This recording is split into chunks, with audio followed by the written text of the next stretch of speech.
So welcome everyone that's tuning in to watch this little interview with Carol. I'm really excited to chat to Carol today. Hi. Hi. It's so nice to see you. Yes, it is. It's nice to see you too, Orly. Thank you for coming. I've got some great questions for you. Um, are you ready to go? Yes, yes, let's do it. Great. Um, so my first question for you is in relation to your yoga journey. I was wondering if you could tell us a little bit about how you found yoga and what that process has been like for you. The first time I ever did yoga was when I was in my first year at university, which is a long, long time ago now. Um, yeah, more than 40 years. Gosh. And my friend Cathy and I heard there was a yoga class, so we joined up and we went along and really enjoyed it. Um,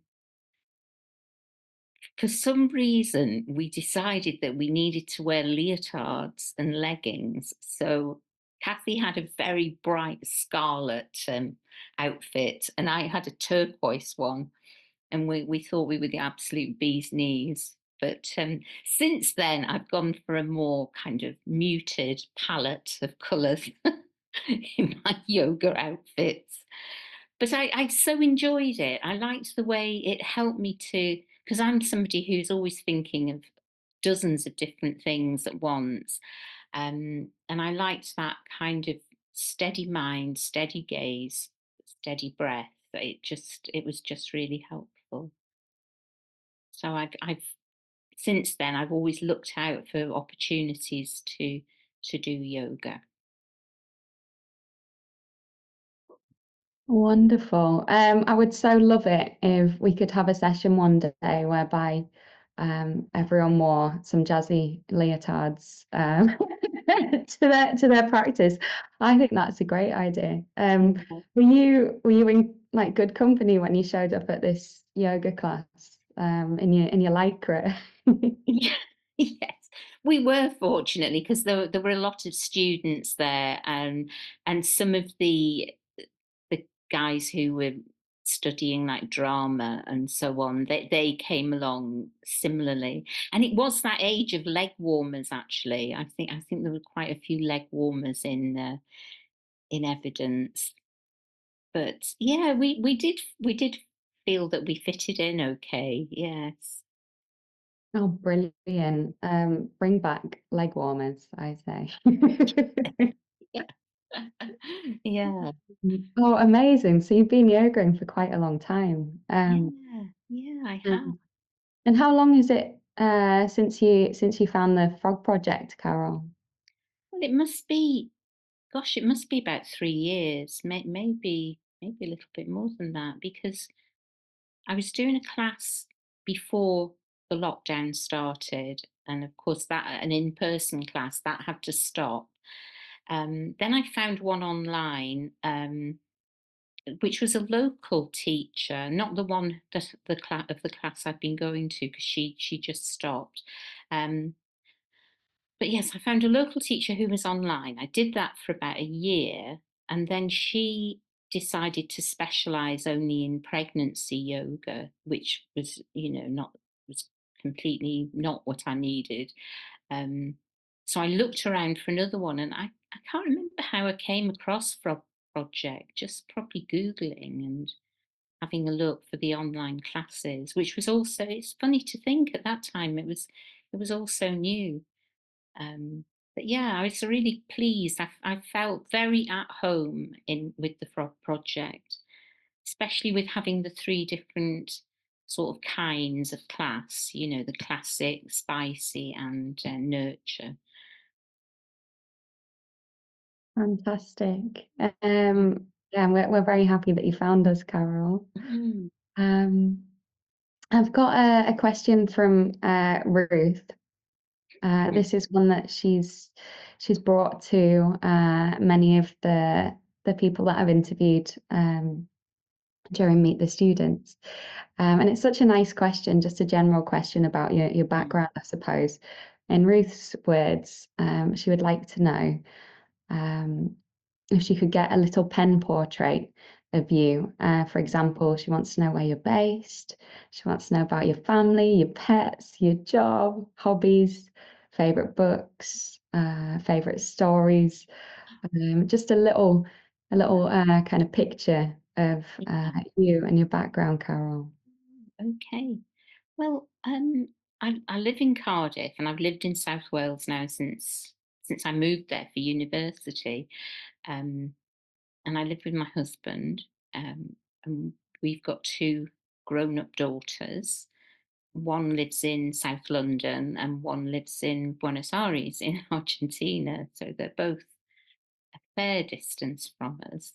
Uh, Originally, I am a northerner. I'm from near Rochdale in Lancashire.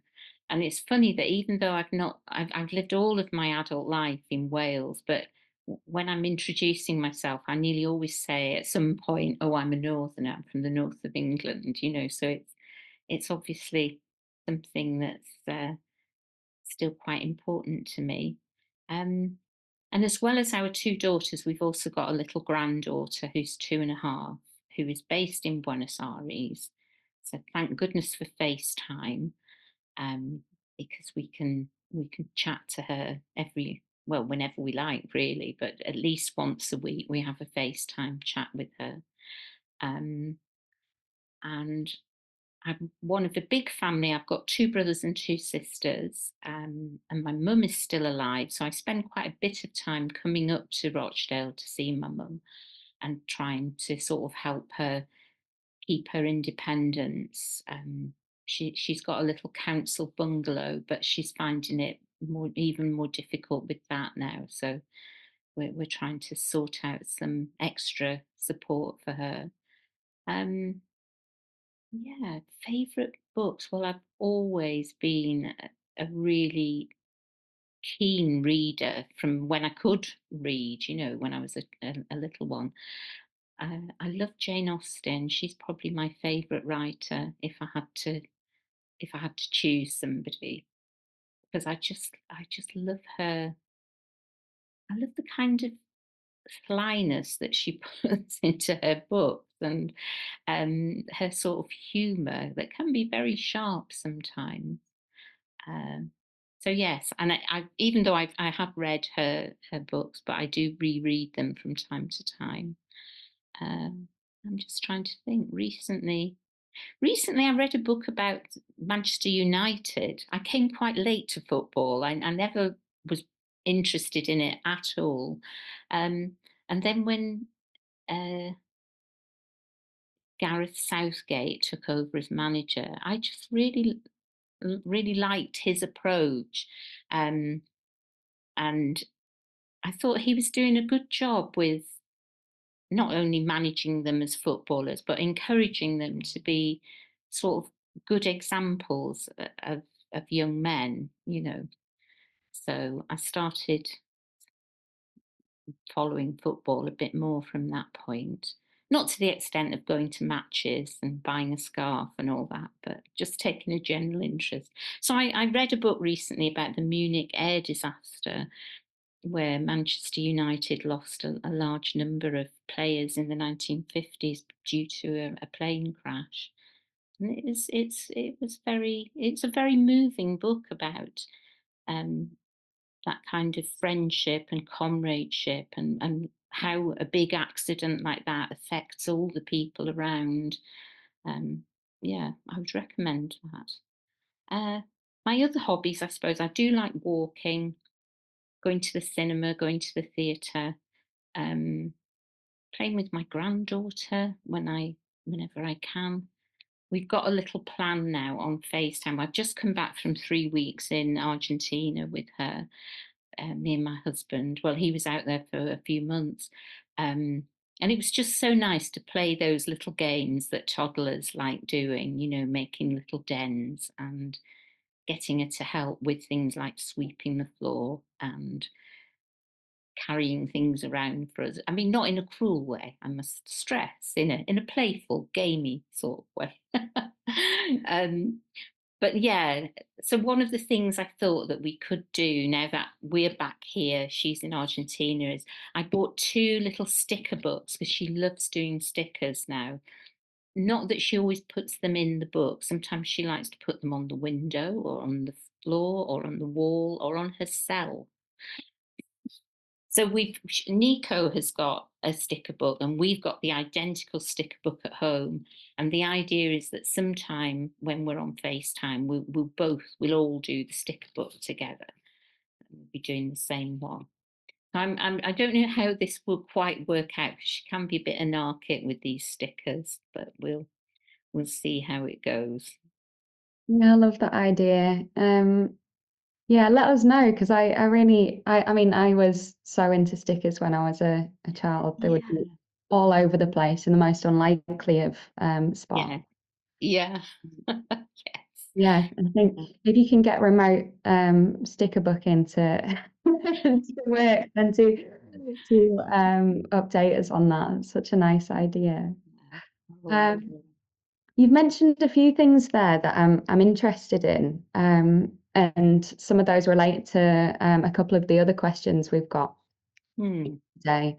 Um, so I'm gonna I'm gonna ask you one question at a time, but Oh, yeah, they nicely tie into the things you've already discussed a little bit there. Um, I wondered, you mentioned that you moved to Cardiff for uni, right? yeah. What were you studying? I was studying English literature. Yeah, and I originally I was in Swansea, that's where I studied, but then I moved to Cardiff after university and I've sort of stayed in that area. Um, yeah, I chose English because it was the thing that I enjoyed the most at school. Um, but since then, I've developed a great interest in French and taken that up again. But yes, that's how I've ended up in South Wales. Mm. And then what did you do after uni? Did you go into something related to English? Or did you go in a different direction? Yeah. Well, I went in a bit of a different direction first because um, it was a time when IT was becoming much more widespread and more used in all sorts of jobs, you know. And I wondered whether that would be a good direction. So I did some training as a technician um, in electronics and IT, but I found that I was completely unsuited to that line of work, unfortunately. And it took me a little while to kind of extricate myself and get back on track after that. And I spent a short time working in retail, which I really loved, but it's you know there's a lot of downside to working in a shop. So then I got into advice work. I worked for the Citizen Advice Bureau for a while. I did some. I did a short-term contract for shelter, and then since then I worked for local authorities. You know, doing advice work. And at the moment, I sort of did a little sideline away from that, and now I'm working for the organisation that registers social workers and social care professionals. So yeah, I guess most of my working life has been in the public sector, which which has been it's been very interesting, and it's something that I've enjoyed, sort of providing a service to the public. Mm. Yeah, I mean it's incredibly important and Mm. you know, you need to have so much knowledge of like local communities and of the area in order to do that work. And actually, that brings us nicely into another question I have for you, Carol. Uh-huh. I noticed on the community page that you'd posted last year about a tour that you were organising for friends that were visiting from France. You said that Mm, you'd yes. organised Yeah. the Cardiff Bay. And I kind of wanted to ask you about your knowledge of the area and whether, like looking into the history of the space that you live in, Mm. is something you've been interested in for a long time. Yeah, I suppose I have, been interested in history for a long time since I was a teenager. Um, Partly it was because I spent a lot of time with my grandparents, and they would tell me things about when they were children. Um, and I just found that fascinating, partly because they were my gran and granddad, but partly because it seemed so different to the way I was living. So that was one thing. And the other thing was we had a really great history teacher at school who was very strong on like people's history, not just kings and queens, but things like how did we get the vote? What led up to that? What was, if there was a war in the 19th century, what was the effect on the local population? How did they respond to that? And I suppose that always made me a bit interested in that. Um, and living in Cardiff Bay, because I actually live in the Bay Area, it's been redeveloped a lot from being the old port. Um, and there's all that kind of history there about the different communities that came into Cardiff, 100 years ago, and the effect that's had on the local area, and how things have changed as well, because when the port opened, shipping was really different. Ships were smaller, um, and the kind of people who owned them, that was different. It wasn't such a kind of multinational business. Um, and then as ships got much bigger and you got the container ships, Cardiff was no longer a suitable port. It wasn't big enough. The tide was too erratic, um, and so that made a change. And now part of Cardiff Bay has been changed into all these um, new flats and new housing, and you've got a marina where people who are using their boats for pleasure rather than trade, they come and visit. So it is a really interesting area. Um, and we live in a converted warehouse. It used to be a warehouse for cereals, and flour. And then when that business moved away, it was changed into flats in about 1990. So we've been there about 8 years, 9 years now. Um, and just really like living there. It was a big change for us. It was because our daughters had left home and gone quite far away. So we sold the family home where they'd grown up and moved into our, you know, almost city centre flat, where we take advantage of all the things, the activities that are going on there.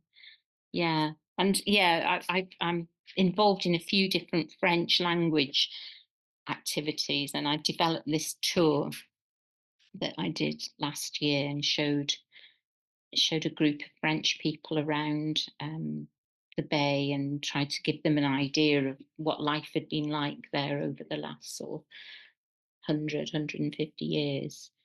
So that was quite interesting. I had far too much. I was only meant to make, because they're quite, most of them are a kind of elderly age group, and I had so much to tell them, and after about an hour and a quarter, I thought, oh no, I think they're beginning to kind of need a sit down.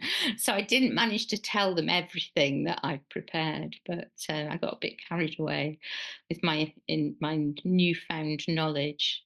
But it was really interesting to look at things like census records and find out different stories. Yeah. How fascinating. I would love to do that tour with you, Carol. It sounds like you need to set that up as a regular enterprise. It sounds great. Yeah, maybe Um, maybe I could. I'm coming up to retirement, so I'll need other things to keep me occupied. So yeah. And Yeah. it really, you know, it feels like you're passionate about that. So, yeah, it's a great thing to share. Did the people on your tour enjoy it? I imagine that they learnt a lot. Yeah, they You did guys. enjoy it. Yes. They I tried to sort of give them a glimpse into what everyday life was like at different times, you know, in Cardiff Bay, and they did like it. One of the things a few of them mentioned, though, in their feedback was that we went past what had been, well, a bit of a notorious nightclub back in the 1980s, um, where, you know, the licensing regulations weren't terribly adhered to, and yeah, all sorts of exciting things went on. And I just mentioned that I used to go there when I lived in Cardiff when I was in my 20s. And they all found this hilarious, to think that I'd been going to such a disreputable place. And a few of them did mention it in the feedback. It's now a block of flats, but they kept the little sign, you know, the little sign that lights up. They've still got that on the front of the building, the Casablanca, if anybody else knows it. Mm. Oh, brilliant. Um, I can't believe we've already come to the end of our time, Oh, yeah. Carol. I think we're all going to be going off and Googling the Casablanca, Yeah. finding out where you used to hang out. As Oh, the Casablanca Butte Down.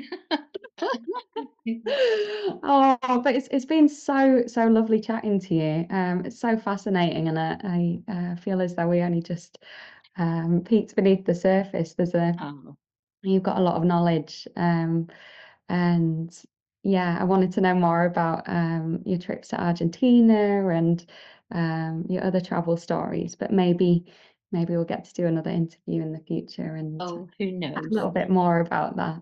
But Oh, thank you so much for coming on today. It's been such a pleasure, and yeah, how it was so much fun yeah. getting to talk to you. Yeah, thank you. It was fun, and you're really easy to talk to, Orly. That was lovely. Oh, I look forward to seeing you on the mat, and Yeah. um, I'd like to thank everyone that sent in questions today as well. Um, I will see you for the next Meet the Teachers. No, Meet the Students, as we're on now. Yeah. But I'll see you in the meantime on the mat. Yeah. So, See you yeah, soon. take Yeah. care. Thank you. Thank you so much. See you soon, Bye Carol, now. and See you soon. everyone. Bye. Bye.